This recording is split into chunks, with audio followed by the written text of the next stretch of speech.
the Browning A5 or Auto 5. That's the topic for today.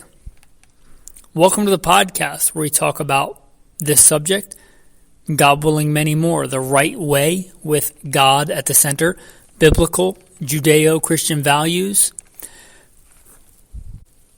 I'm blessed to serve you as host, military, law enforcement, private security, contracting, competition shooting, hunting, some other stuff in the bio, bullet points in the show notes. This topic is a little bit different if you're a long-time listener from most things we talk about. I'll talk about classic guns every once in a while. Recently did one on the Mosin Nagant, right? But generally we talk about more modern stuff. It's called Gunfighter Life. But this is such an iconic firearm. I think it deserves to be talked about. It ushered in the era of semi-automatic shotguns, which might surprise you because it was designed in, I think, 1899. Came out right at the turn of the last century, which is crazy when you think about it. And it illustrates the genius of John Moses Browning. He could design a 1911, he could design an M2 machine gun, and he can design a semi-automatic shotgun. And so many more, right? That's just a few. He's designed so many working firearms. But this one kind of really ushered in the era of the semi-automatic shotgun. Now, I don't know, right? I'm not the forgotten weapons guy. There probably was a semi-automatic shotgun before this. I don't know. Maybe I'm wrong. But even if this wasn't the first, it was the first, like, commercially viable, popular semi-automatic shotgun. Why is this important? Well, because the shotgun in this time period was the tool largely for the average hunter, the average person that wanted to put meat on his table, protect his family, have a homestead gun, a protection gun, a do-it-all gun. I've said many times that the shotgun is the most versatile small arm you can own. Anything from a mourning dove to a grizzly bear, to home defense, and especially was in this era. Right now, everybody's like, I want the latest and greatest super high BC bullet shooting at 1,000 yards. That's fine if you want to play golf with a gun. But for down and dirty practical stuff, the shotgun reigns supreme, and it especially did in this era. We talk about hunting today. We usually think about deer hunting. Well, I grew up a poor boy in the South, and we certainly hunted deer, but they were a lot rarer than they are today, and I'm not that old. I believe that deer were largely extirpated, which means like extinct in a certain area, but not the whole species extinct. They were removed from much of the country. It was a rare thing to see a deer in the American South or the East Coast for the early part of the 20th century. They were just starting to come back when I was growing up. And again, I'm not that old. So, when you talked about hunting in the early part of the 20th century, there were some deer in some places, but it was largely waterfowl. It was duck hunting. It was bird hunting. That was like the popular sport because there just weren't as many deer. So a lot of people that hunted, they hunted small game. They hunted rabbit hunting was big. Waterfowl hunting and stuff was big. A lot different hunting landscape than it is today. At the time this came out, it was mostly the double gun. There were some early pumps, the 1897, just around this time, that was commercially viable and popular. There were some pump guns, but again, this ushered in the era of the semi-automatic shotgun, which a lot of people latched onto. It being an early design, it's a lot different than most semi-automatic shotguns today are gas guns. I prefer inertia guns, but most of them today are gas guns. This gun is different than pretty much any modern semi-auto shotgun you're going to encounter. Like the whole barrel moves rearward. It's a long kind of operating system. It's pretty heavy by today's standards, but not for the time, right? For the time, again, pretty revolutionary, but long recoil, big spring, but very reliable, right? You would think, a semi-auto shotgun designed in the 1890s came out in the early 1900s can't be that reliable today. No, it's a reliable shotgun. It was then, it is now. There are a lot of these guns still kicking around, especially like the Belgian-made Brownings, that are still hunting, that are still taking game, that are still coveted. Not for just a collector wall hanger, but for a shooter. They're fantastic guns. They're kind of unusual looking by today's standards. Some people think they're beautiful. Some people think they're ugly. I'm kind of somewhere in the middle. I'm not a big fan of that big, weird-looking hump back. I get why it's there. I get the design of it. I get it. But, you could think it's really beautiful. You could think it's ugly, but it works.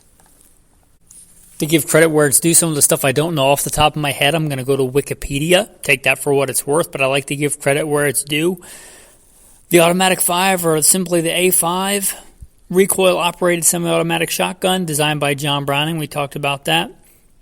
Here's some other things. It was copied by Remington and Savage. The Remington Model 11, I don't know the numbers, but it may be more popular. It was like a cheaper version of the Belgian-made Browning. The Belgian-made Browning was always kind of a high-end gun, but both Remington and Savage made copies of it, which for the average, working-collar, blue-collar man that wanted a semi-auto shotgun, that was an intriguing choice.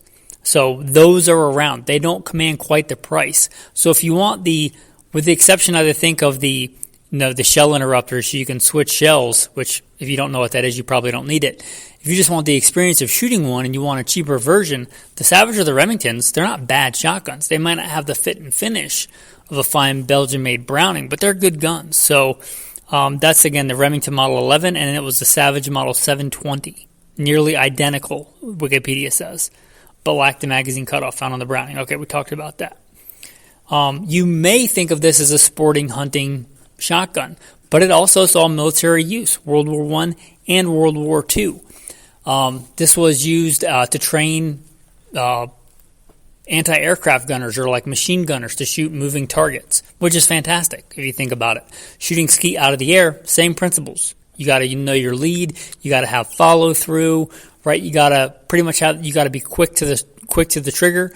All those same things pretty much apply. So the A5 was used for that. So it was used in both world wars. Maybe not as a frontline combat shotgun, but where it was used for combat was, I think a largely misunderstood and starting to now finally become appreciated, the Rhodesian brush wars. I'm kind of sad about what America did with Rhodesia in regards to Rhodesia and the communists and everything. But that's a different topic for a different day. The Browning Auto 5, or variant of it, was used in the Rhodesian brush wars, right? And that was much, much later than 1899, right? We're talking modern history. We're talking 1970s, 1980s, right? So pretty cool that it was used there. The Rhodesian brush war saw some use of brush war, several different conflicts, but you saw some use there of the Browning Auto 5, which is again a testament to the genius of John Moses Browning. He designed that in 1899. They were using it in the Rhodesia, right? It's kind of like the M2 machine gun that he designed, that it's still in use today, hasn't really been replaced on a large scale for, a 50 caliber machine gun. Just genius designs. Now, it was initially available, I believe, in the 12 gauge, came out in the 12 gauge. That was the most popular gauge even back then, but also came out in the 16 gauge. You might see like a Sweet 16. 16 gauge is not real popular today, but it was a lot more popular back then. It was, a very popular gauge, and you could make it on a smaller frame. I remember reading somewhere, I think it might have been a N.R.A. publication or American Rifleman publication on, they thought about making a 20 gauge, but it took a long, long time to make a 20 gauge because they didn't think they could make it much lighter than a 16 gauge. And again, 16 gauge was popular at the time. It was much, much later that they made lightweight variants, I think with like alloy aluminum receivers and stuff like that. But for a long time, it was a 12 gauge and the 16 gauge. So if you want an older one, that's likely what you're going to find. They did eventually come out with some 20 gauge variants of the Auto 5. Also, I believe a similar design, I don't know if it was copied from John Moses Browning design or if this is also a John Moses Browning design, but the Remington Model 8 a very early semi-auto. We think about hunting guns from, back in the day. We think of lever guns.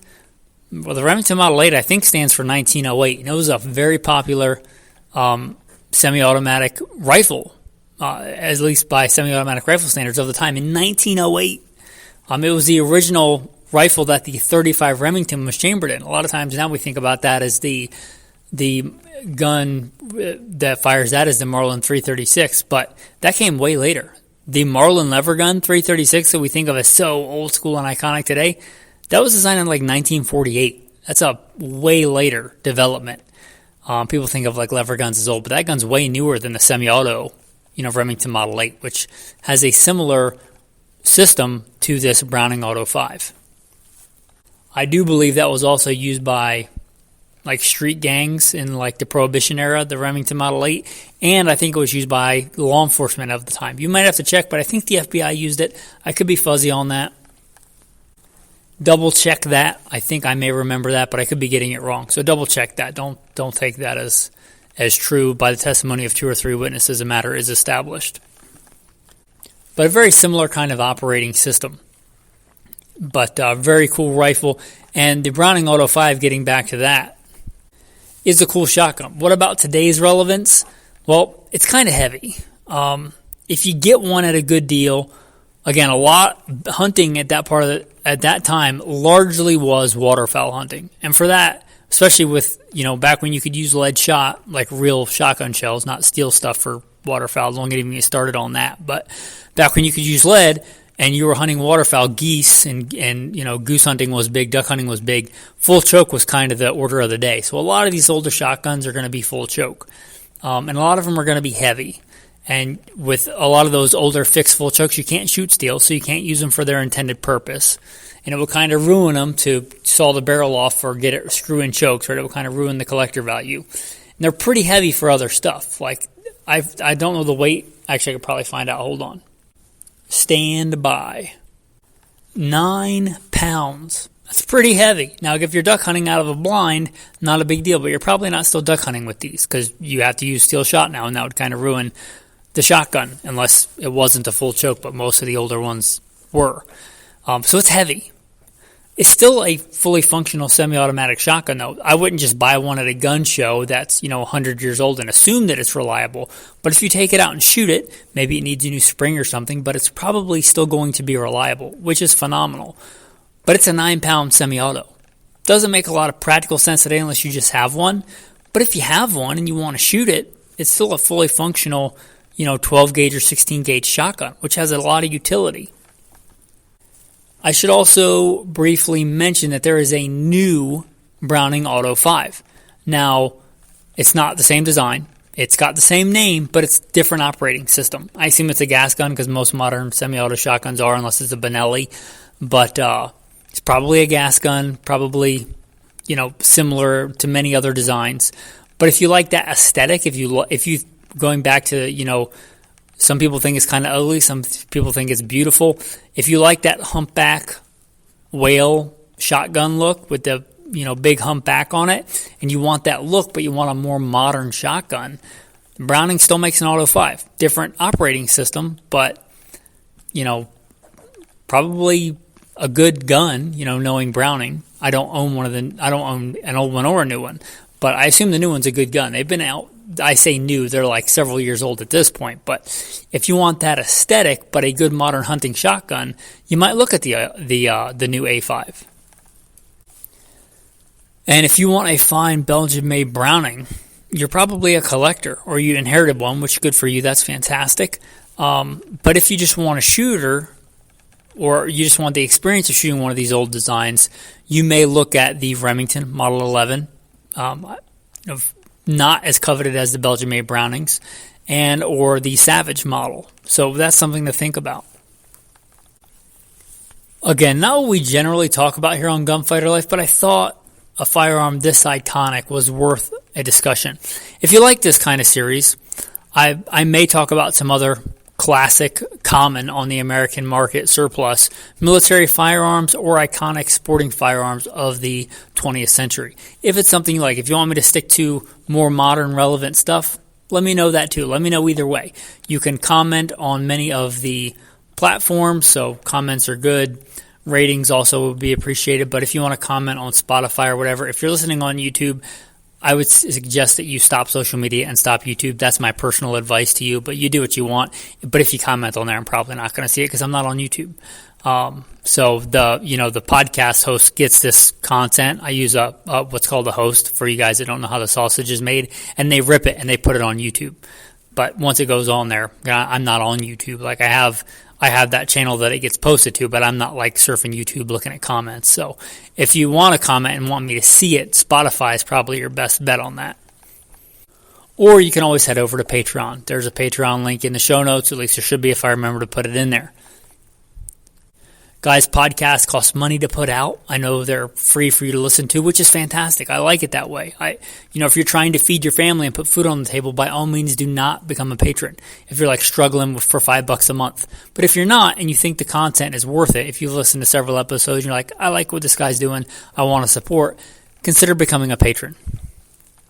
Again, there should be a link in the show notes.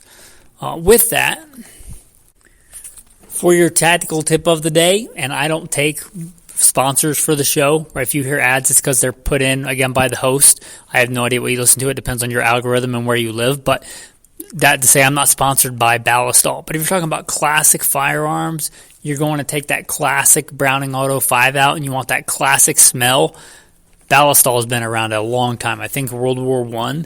It's got like a black licorice scent, which I love. Some people don't like it. I love it. But it's not only good for the metal, which lots of modern gun oils and stuff are good for the metal, it can also be good for wood and leather, which you're likely to find on these older guns. So Ballistol, it's a good, if it's for long-term storage, get something a little bit thicker than Ballistol, but it's for general use on older guns, wood, leather, the metal. Ballistol is a great cleaner, like consider it like the OG CLP, like original cleaning, lubricating, protecting thing. I think it's, I don't know what it is. I don't want to say that because I might be wrong, but it's a phenomenal product. It smells good. It can be used for other stuff like wound cleaning. It's a great product, Ballistol. So if you're going to use that old Browning Auto 5 and you want to smell like it might have smelled back in the day, you might use some of that Ballistol on there if you want to use the old shotgun. But with that, let's go to the tactical verse of the day. Your tactical verse today kind of fits with the theme of this show.